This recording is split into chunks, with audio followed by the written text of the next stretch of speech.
Hello students, today's topic is role of school management committees, teachers and headmasters for community engagement. It means विद्यालय प्रबंध समितियों का अध्यापकों को एवं प्रधानाध्यापकों की सामुदायिक सहभागिता में भूमिका। फर्स्ट है इसमें प्रबंध समिति के कार्य। शिक्षक, प्रधानाध्यापक, प्रबंध समितियां एक कड़ी के रूप में कार्य करते हैं। शिक्षकों का प्रमुख कार्य है शिक्षण अधिगम को प्रभावी बनाना। इसके लिए वो छात्रों के पाठ्यक्रम को कार्य शिक्षा के साथ जोड़ सकते हैं तथा इसमें समुदाय के लोगों को भी शामिल कर सकते हैं। प्रबंध समिति तथा प्रधान अध्यापकों के सहयोग से विद्यालय की स्थानीय समुदाय से गहन भागीदारी हो सकती है। प्रबंध समितियां राज्य सरकार व विद्यालय के बीच की एक कड़ी के रूप में कार्य करती हैं। समुदाय की प्रतिक्रिया के अनुसार बदलाव करने की क्षमता भी प्रबंध समिति के पास ही है। वास्तव में गुणवत्ता प्रबंधन की क्षमता रखने वाले संस्थानों को सामुदायिक कार्यों में अपनी भूमिका निभानी चाहिए। ये एजेंसियां विभिन्न सरकारी गैर सरकारी संगठनों के साथ मिलकर स्कूली पाठ्यचर्या और शैक्षणिक नीतियों में सुधार के लिए रूपरेखा तैयार कर सकती हैं और इसके लिए अनेकों विधियों को अपना सकती हैं, जैसे निरीक्षण, भागीदारी, संवाद, साक्षात्कार, व्याख्यानों का आयोजन, केस स्टडी, क्षेत्र दौरा, पर्यवेक्षण, प्रदर्शन और अभ्यास, मॉडलों, दृष्टिकोणों का प्रदर्शनी, कार्य शिक्षा की स्कूल पाठ्यचर्या और शैक्षणिक नीतियों का एकीकरण आदि। इसके लिए सामुदायिक कार्य के लिए प्रोत्साहन के लिए निम्न कार्य किए जा सकते हैं, जैसे नुक्कड़ नाटकों द्वारा जनजागरण कार्यक्रम, आग, भूकंप, बाढ़ के लिए मॉक ड्रिल का सार्वजनिक स्थानों पर प्रदर्शन, पॉलीथीन की हानियों से लोगों को अवगत कराना कि हमारे वातावरण को पॉलीथीन से कितनी हानि हो रही है, पॉल्यूशन ज़्यादा हो रहा है, पर्यावरण प्रदूषित हो रहा है। औषधीय पौधों का रोपण करना ताकि बीमारियों को भगाया जा सके। जैव विविधता के लिए जागरूक करना क्योंकि हमारे जैव विविधता अत्यंत आवश्यक है। विभिन्न समस्याओं का सर्वे करना, भ्रमण का आयोजन करना, प्रदर्शनी मेलों का आयोजन करना, चिकित्सा शिविर लगाना, रक्तदान शिविर लगाना, शारीरिक जांच शिविरों का आयोजन, विद्यालय के माध्यम से ज़रूरतमंद लोगों की मदद करना, लोगों को पौष्टिक भोजन की जानकारी देना ताकि वो स्वस्थ रह सकें। हेल्थ इज़ वेल्थ, समुदाय व अभिभावकों की भागीदारी बढ़ाना और शिक्षा के विकास से स्वयं सहायक समूहों की मदद लेना। इन सभी कार्यों के माध्यम से स्कूल मैनेजमेंट कमेटी समुदाय से सहयोग स्थापित कर सकती हैं। इस प्रकार सक्रिय रूप से समितियों की समुदाय की स्कूल प्रबंधन की सामूहिक शक्तियों के प्रयोग से विद्यालय शिक्षा में सकारात्मक परिवर्तन देखने को मिलेगा। इससे विद्यालय व समुदाय के बीच की खाई को पाटने में मदद मिलेगी, जिससे आधुनिक शिक्षा प्रासंगिक एवं प्रभावी होगी। सामुदायिक सहभागिता में प्रधानाध्यापकों की भूमिका। शैक्षणिक व्यवस्था में इनकी भूमिका अत्यंत महत्वपूर्ण है। जैसे एक जहाज में एक जहाज के कैप्टन की भूमिका अत्यंत महत्वपूर्ण होती है। यदि जहाज का कैप्टन कुशल ना हो तो जहाज डूब सकता है। उसी प्रकार से विद्यालयों में प्रधानाध्यापक का एक महत्वपूर्ण भूमिका होती है।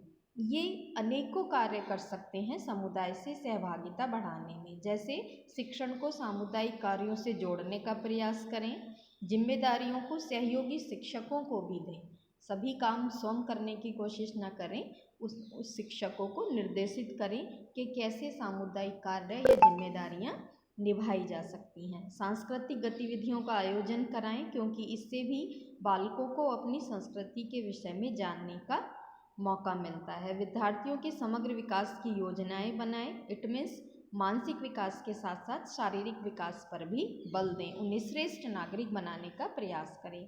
सभी को श्रेष्ठ देने के लिए प्रेरित करें। टीचर्स को, स्टूडेंट्स को जो उनके अंदर क्वालिटी है, इननेट क्वालिटी है, जो बेस्ट है उनके अंदर, उसको वो एक दूसरे को दें। समुदाय के साथ संबंध बनाएं। समुदाय में क्या क्या समस्याएं हैं, छात्रों को वो समस्याएं सिखाई जानी चाहिए, बताई जानी चाहिए, जिससे छात्र और अध्यापक समुदाय की समस्याओं को समझकर उनको शिक्षा के माध्यम से दूर करने का प्रयास कर सकें। शिक्षकों का क्षेत्र भ्रमण कराया जाए ताकि वो वहाँ की क्षेत्र भ्रमण करके वहाँ की समस्याओं को जानकर उनको दूर करने का प्रयास करें। विद्यालय की कार्यकुशलता, व्यवस्था एवं श्रेष्ठता प्रधानाध्यापक की व्यक्तिगत योग्यता, कौशल एवं व्यावसायिक निपुणता पर निर्भर करती है। वास्तव में वह विद्यालय का केंद्र बिंदु है। जिस प्रकार बिना योग्य योगदान के जहाज को अपने गंतव्य पर पहुंचाना मुश्किल है, उसी प्रकार से इन सब समस्याओं को लेकर, इन सब कार्यों को लेकर सामुदायिक सहभागिता प्रधानाध्यापक बढ़ा सकते हैं, एक मार्गदर्शक प्रेरणा स्रोत का कार्य कर सकते हैं। अब सामुदायिक सहभागिता में शिक्षकों की भूमिका, अध्यापक का क्या रोल है? बालक के समाजीकरण में की प्रक्रिया में माता पिता या परिवार के बाद सबसे महत्वपूर्ण स्थान अध्यापक का आता है, क्योंकि बालक अपने जीवन का अधिक समय अपने परिवार और घर के बाद जो कम समय बिताता है वो विद्यालय में शिक्षक के सानिध्य में बिताता है। तो शिक्षक इसके लिए अनेकों कार्य कर सकता है। संस्कृति का हस्तांतरण, बालक परिवार और शिक्षक ही संस्कृति को एक पीढ़ी से दूसरी पीढ़ी में देने का प्रयास करते हैं। शिक्षकों को बालकों को समाज की संस्कृति से परिचित कराना चाहिए, ताकि बालकों के मन में उस संस्कृति के प्रति सम्मान की भावना उत्पन्न हो और उससे समाजीकरण में सहायता मिले। सामूहिक कार्यों को प्रोत्साहन, बालक के समाजीकरण में सहायता प्रदान करने के लिए शिक्षक को विद्यालय में सामूहिक क्रियाओं का आयोजन करना चाहिए और उनमें भाग लेने के लिए बालकों को प्रोत्साहित करना चाहिए। इससे उनके अंदर सामूहिक भावना का उदय होगा। सामाजिक वातावरण का निर्माण, बालक के उचित समाजीकरण के लिए शिक्षक को विद्यार्थियों के साथ मधुर संबंध स्थापित करने चाहिए और अधिक से अधिक संपर्क स्थापित करना चाहिए। इससे उनमें परस्पर प्रेमपूर्ण, सहयोगपूर्ण, सहानुभूतिपूर्ण एवं सद्भावनापूर्ण व्यवहार उत्पन्न होगा। अंतर सांस्कृतिक भावना का विकास, विद्यालय के अंदर अलग अलग संस्कृतियों के बालक शिक्षा प्राप्त करने के लिए आते हैं। शिक्षक को बालकों में इस प्रकार की भावना का विकास करना चाहिए कि वे एक दूसरे की संस्कृतियों के प्रति आदर का भाव रखें, उनका सम्मान करें, उनका दृष्टिकोण संकीर्ण ना हो। सामाजिक आदर्शों का प्रस्तुतिकरण, शिक्षकों को अपने कथनों और विभिन्न क्रियाओं द्वारा बालकों के समक्ष उच्च आदर्शों को प्रस्तुत करना चाहिए, जिससे बालक उनका अनुकरण कर उच्च सामाजिक आचरण करना सीख सकें। इससे बालक के समाजीकरण में सहायता मिलेगी। यदि अध्यापक का व्यवहार ही अच्छा नहीं होगा तो बालक इमिटेट करके वैसा ही करने का प्रयास करेगा। स्वस्थ मानवीय संबंध, समाजीकरण के लिए स्वस्थ मानवीय संबंधों का होना अत्यंत आवश्यक है। शिक्षक का उत्तरदायित्व है कि वह विद्यालय में स्वस्थ मानवीय संबंधों का निर्माण करे। छात्र छात्र में, शिक्षक शिक्षक में, छात्र शिक्षक में, छात्र प्रधानाचार्य में, शिक्षक प्रधानाचार्य में मधुर संबंध स्थापित हों। विद्यालय परंपराएं, विद्यालय की परंपराओं का बालक के समाजीकरण पर गहरा प्रभाव पड़ता है।